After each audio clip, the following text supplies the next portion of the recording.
Back in April, I said the Canon C500 Mark II was the best camera I've ever used. Well, today we're going to see if the new C300 Mark III can earn the same title, but at a significantly lower price point.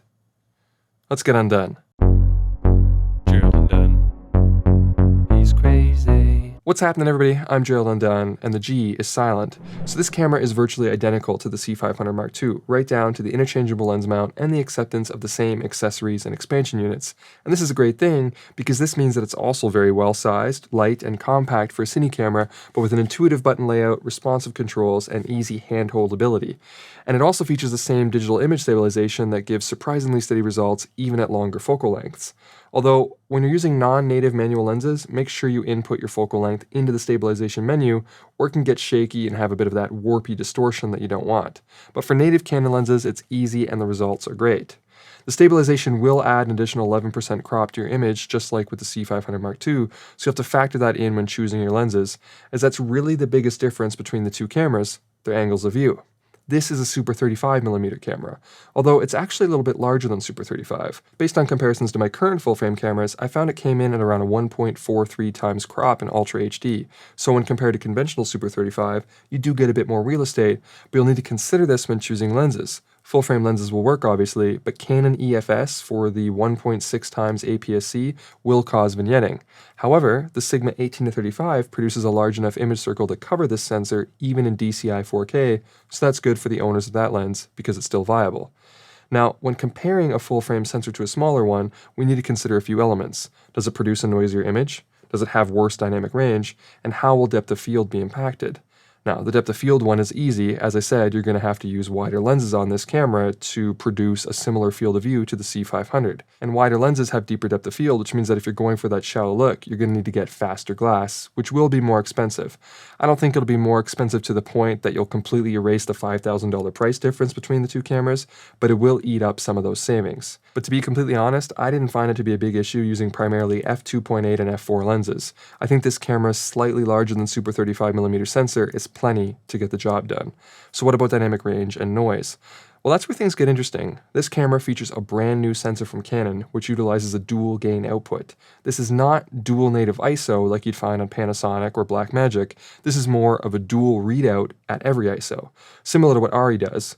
Essentially, it reads out the sensor twice at two different gains before the image is processed, and then it merges those two readings together, one prioritizing clean shadows and another for granular saturation, giving you effectively an HDR composite that offers the best of both worlds. And it actually works extremely well. From a noise perspective, it's cleaner than the C500 Mark II and every other full-frame camera I have. And this kind of stuff is always difficult to show on YouTube, but for an easy comparison, the C300 Mark III has similar noise in XF AVC with noise reduction turned off to the full-frame Sony a7 III with noise reduction turned on, which is crazy impressive. And when you put on just one notch of noise reduction on the C300 Mark III, which is the default on the C500 Mark II, it just flat out beats anything I've put it up against. I guess the fact that noise reduction is turned off by default on the C300 Mark III is a sign. So it can definitely see into the shadows better, but what about the highlights? Well, it's not an ARRI Alexa, but it's the closest you're going to get for 10 grand. I think it might be a hair worse in the highlights than the C500 Mark II, but it's very hard to tell, and I'd be willing to bet that most people would fail the Pepsi challenge between those two for highlight retention, which is big praise considering the C500 Mark II is an absolute monster for dynamic range at its price point. The other benefit of the C500 Mark II is that it has a 6K sensor that can be used to create oversampled 4K images, where the C300 Mark III only has enough pixels for 4K.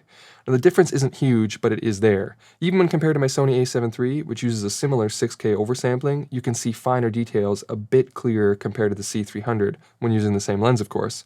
I'd say at 200% magnification, the 6K sensor is 5 to 10% better on contrasty edges. This is by no means a deal breaker, but worth pointing out since it's not like the C300 Mark III renders the C500 Mark II obsolete or anything. But I do feel comfortable saying that at 4K resolution at 100% view with no magnification, The only real benefit you're getting from the C500 Mark II is its wider field of view. But you're not only benefiting from cleaner shadows on the C300 Mark III, but the RAW files are also more usable now. One, because they're more manageable and easy to edit now that they aren't the 6K RAW files from the C500 Mark II, but also that issue of the striped vertical pattern and the noise on the C500 in RAW is gone on the C300 Mark III. In fact, the noise is now very similar to what you'd find in XF AVC, making your workflow easier if you plan to intermix RAW and AVC footage together. And the issue I raised in my C500 review about the RAW files being significantly noisier when changing ISOs in post versus shooting at that ISO is still present on the C300 Mark III, but it's much less problematic now because of how much cleaner the images are. So while there's still a penalty for changing ISOs in post, it's less painful than it was on the C500 Mark II, making it more rewarding to shoot RAW. Unless you're shooting above 60 frames per second. When you shoot higher than 60p, this camera no longer uses the dual gain output and switches to a more standard readout like you'd find on the C500.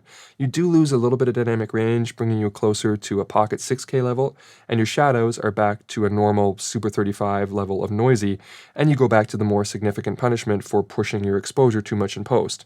1 or 2 stops is still doable, but 2 to 3 stops underexposed and your image is going to start to really fall apart. But I think that's a reasonable trade-off to get such a nice 4K 120, and you really want to avoid underexposing your images anyway, but we'll talk more about exposure in a minute. Overall though, 4K 120 is impressive on this camera.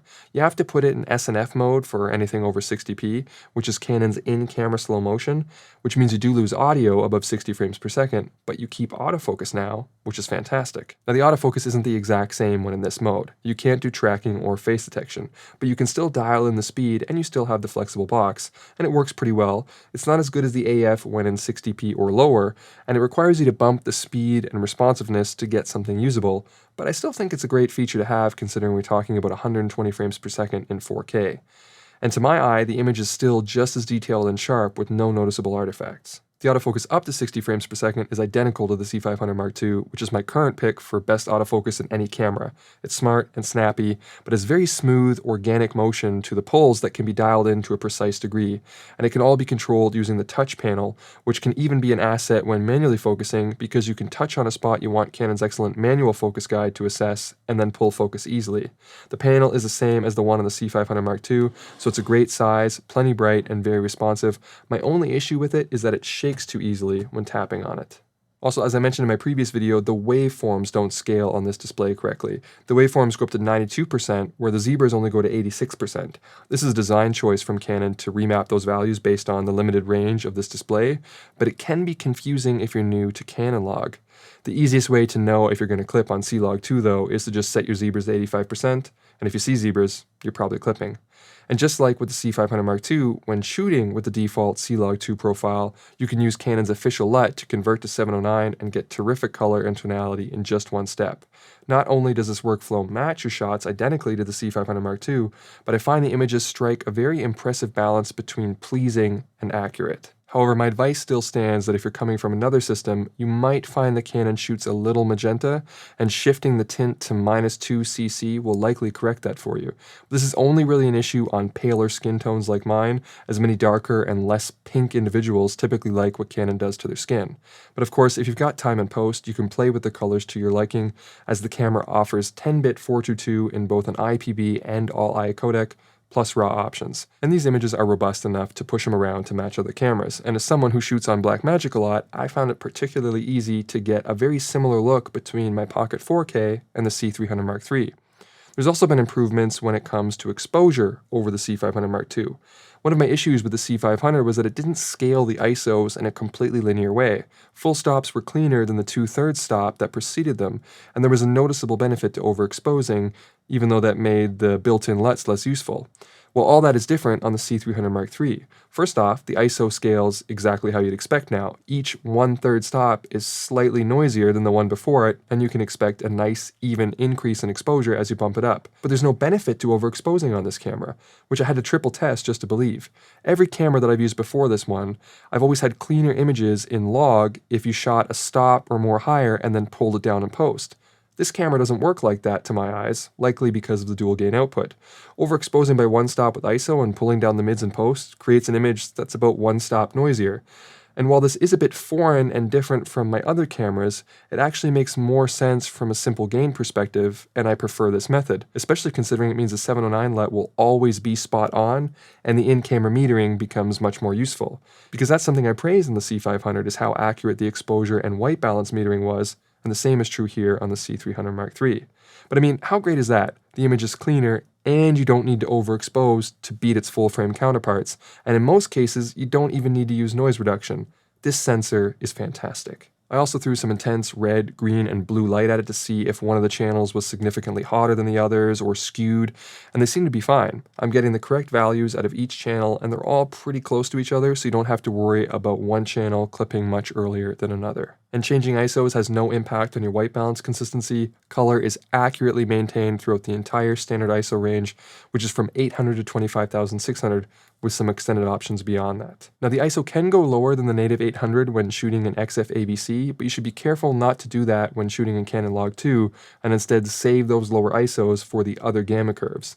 I noticed that when lowering the ISO below 800 in C-Log 2, things that were near clipping didn't really roll off any better. Instead, it just seemed like the waveform was being squeezed down, and your zebras stopped working if you drop below 800 as well. So I just leave it at 800 and use the built-in NDs if you're coming in too hot. It's got the same neutral density system as the C500, 2, 4, and 6 stop options, and extended range for 8 and 10 stops by combining two filters together, but those last two will impact your focus. And just like on the C500 Mark II, the ND is good, neutral, and doesn't degrade the image. Now, if we jump back to those shots between the Sony a7 III and the C300 Mark III for the oversampled 6K versus 4K comparison, you'll notice that even when using the same lens, there's significantly more chromatic aberration on the Sony shots. This is something I didn't mention in my C500 Mark II review, but the lens profile corrections on these cameras are excellent. This was using this Canon 16 to 35mm f2.8 Mark III, and the C300 Mark III pretty much eliminated any issues. It has corrections for distortion, aberration, and peripheral illumination, and they're very handy when using native lenses, but I also wanted to warn you about the peripheral illumination correction if you're someone who tends to underexpose. It can ruin your shots.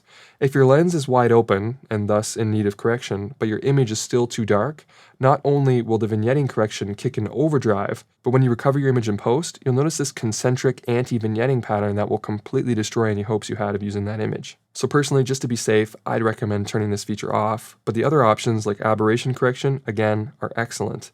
Also, when it comes to corrections in post, the 12-bit RAW is noticeably better than the 10-bit RAW. In fact, I'd suggest the 10-bit XF-AVC might even be a bit better than the 10-bit RAW as well. If you need to recover an underexposed image, 12-bit maintained color quality far better than the 10-bit version. So you might want to consider only using RAW at frame rates of 30p and below, because anything higher than that and you'll switch to 10-bit. That's not specific to this camera though, that's just the nature of Cinema Raw Lite. But when it comes to Cinema Raw Lite versus XF-AVC, the 12-bit RAW seems to retain the highlights a little bit better than both 10-bit AVC or RAW. And the shadows are good too, but in the shadows there's no real benefit over XF-AVC as long as you're reasonably close on your white balance. So if maximum highlight recovery and flexibility is your game, shoot 12-bit RAW, but if you're shooting above 30p or care more about clean shadows, stick with XF-AVC. By the way, I noticed a quirk on this camera when switching from AVC to RAW. Your focus point is reset to the center. Pretty minor, but I did find it a bit annoying at times during my tests. It also does this when you turn the camera off and on. Strange that it can't seem to remember my focus point position, and I couldn't find anything in the menu to address that. And while we're on the topic of menu items, something that came up during my live stream test with this camera is that you have to turn some tools off independently over HDMI. Turning off on-screen display over HDMI only removes the majority of the tools, but some of them, like zebras, will stay on for some reason. And then you'll look like a goofball with zebras on in your live stream. Now there is an independent but simple menu setting to turn the zebras off over HDMI, so I'm glad there's an option, and usually I'd prefer more control than less, but just keep in mind that there's no one-button clean feed on this camera, and you need to make sure you're correctly controlling what's coming out of that port by turning things off individually. But to its credit, that also means your image is always high-res over HDMI, even when your tools are on, which is something I complained about in my Zcam review. And speaking of things I complained about in my Zcam video, I of course tested what happens if you're recording and you have a sudden power loss. In this case, I just yanked the battery out mid-record, and when you boot the camera back up, it presents you with an option to recover the file, which just takes a few seconds, and then you're good to go, and the file is usable up until about half a second before you lost power. So no complaints there. Speaking of that battery though, it's pretty good. It's the same one that's on the C500 Mark II, and you get a very similar battery life. You might get 5% more on the C300 Mark III, reaching a bit closer to 2 hours of runtime in ideal conditions. Now, you might have predicted that it would last significantly longer than a full-frame 6K camera, but you have to factor in that dual gain aspect. The sensor is effectively being read twice, which will equalize any smaller sensor advantages when it comes to power and speed. Because the rolling shutter on this camera is pretty much identical to the C500 as well, even though the sensor is smaller, and again, that's because of the dual gain output. Now, the rolling shutter was fine on the C500, so don't let that stress you out. It was very fast for a full-frame sensor. The only difference is that you're not getting super 35mm rolling shutter benefits in this camera unless you shoot above 60p, which again turns off DGO, and then you'll see faster read speeds and less rolling shutter because it's not dual gaining anymore. But keep in mind, there's no way to turn off DGO manually in the menu. It just turns on or off by itself based on frame rate. Also, something I forgot to mention in my C500 Mark II review is that these cameras do not have an electronic level. Pretty minor issue, but it's something I use from time to time when available, and I appreciate when cameras include it, and I did miss it a little. Lastly, let's talk about audio for a minute. Again, it's pretty much identical to the C500 Mark II. You've got the choice between a built-in mic, a 3.5mm mic jack, and 2 XLR inputs with phantom power. You can record up to 4 channels, and you can make one of those channels a safety track for your primary inputs at a lower level if you want. There's ample control for gain, attenuation, and routing, and there's also a limiter and a 3.5mm mic power option to enable on-camera shotgun mics that have an auto on-off feature. The only criticism I have is that the gain knobs are tiny and very, very sensitive. The smallest turn will have a large impact on your output, and the dots aren't that logical either. There's 3 dots between 0 and 5 instead of 4. So in the future, I'd love to see this knob be a touch bigger with a proper 10 scale on it, but admittedly, I'm nitpicking a little. As for the actual quality of the audio, it's quite good. The camera itself makes a little bit of noise, and you can sometimes pick that up. But it's quieter than my lights, and it can be set to silent for short duration recordings, but the fan will force itself on after about 15 to 20 minutes or if it gets too hot in that mode. But here, have a listen to my Octava MK12 recorded on the C300 Mark III, and then through my usual Zoom F6 for comparison, while I tell you about today's sponsor, Storyblocks. Have you ever found yourself in a situation where you could really use some footage, but shooting it yourself was either budgetarily or logistically unfeasible? Well, Storyblocks has you covered with an impressive collection of stock footage covering a wide range of subjects with unlimited downloads and 4K video. They're also amply supplied with backgrounds, overlays, and After Effects templates, and the interface is easy to use and navigate, and the clips are royalty-free for both personal and commercial use, so you can use them as much as you want, wherever you want. So if you think you could take advantage of a fantastic library of quality stock footage and effects, check out Storyblocks using the link in the description below. Overall, I found the recordings to be a little less transparent on the Canon compared to the Zoom and a touch noisier. I think the reason why the noise is more perceptible is because it sounds to me like there's a bit of a high-end boost on the Canon with more presence than my Zoom F6. And this could be handy for doing field recording or for talent wearing a lav under clothing, and it definitely gives a more finished sounding EQ. So overall, I like the audio, even if it's not quite as pure as what I'm getting out of my Zoom F6. All right, let's go back to my opening question. Does this camera deserve to sit alongside the C500 Mark II as the best camera I've ever used? Well, considering it does pretty much everything the C500 Mark II can, the answer would have to be yes. Sure, it would be nice if it too was oversampling from 6K for just that tiny extra bit of detail, and it would be great if I didn't have to use wider lenses for this camera compared to my full-frame cameras. But those are minor concessions in exchange for a cleaner, more useful raw image, a substantial bump in 120 frames per second quality, and an exposure system and gain structure that is the most satisfying of any camera I've ever used. And to get all that and save $5,000 is an incredible proposition. Now, we should factor in that the C500 comes with a 512GB CF Express card and reader, where the C300 Mark III does not, so that closes the price gap a little bit, but you're still getting a considerable deal here based on the bracket set by the C500 Mark II. And at this specific price point, between the C300 Mark III and the Sony FX9, I would take the Canon. It just feels like a more polished package, was nicer to use, and I enjoyed my time with it more. At the end of my C500 Mark II review, I said as long as 120 frames per second wasn't a necessity, then it was the best camera you could get at that price point. Well, now with the C300 Mark III, you get that terrific 120 frames per second that was lacking in the 500, keep all the rest of the features I loved, and take 35% off the price, making the Canon C300 Mark III my new favorite camera. that's going to be it for me. I hope you found this video entertaining, or at least helpful, and if you did, make sure you leave it the old thumbs up and consider subscribing if you haven't already. But if you did not find this video helpful or entertaining, try setting the playback speed to 75%. Alright, I'm done.